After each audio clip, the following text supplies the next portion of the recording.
all banks in Goa, along with the officials of RBI, senior officials of RBI. The discussion was almost continued for almost 2 hours. I should say that it was a very heated discussion also.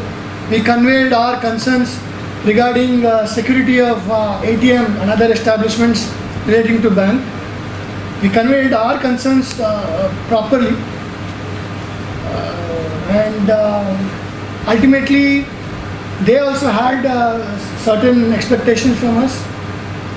Ultimately we have come to a consensus, and from all this discussion, all the banks unanimously have taken up few resolutions, 5 to 6 resolutions, which I will I'll read out to you now.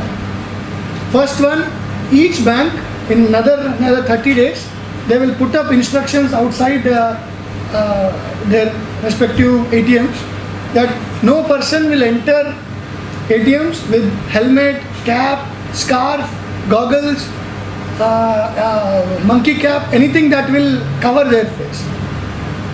Second one, some of the banks have agreed that they will post photographs of their ATM machine inside the ATM room, and some of them said that in case that is not possible, they will at least put up posters saying what are the things that has to be followed and what should not be done, or the do's and don'ts. That will be very clearly displayed inside the prominently displayed inside the rooms next to the ATM machines.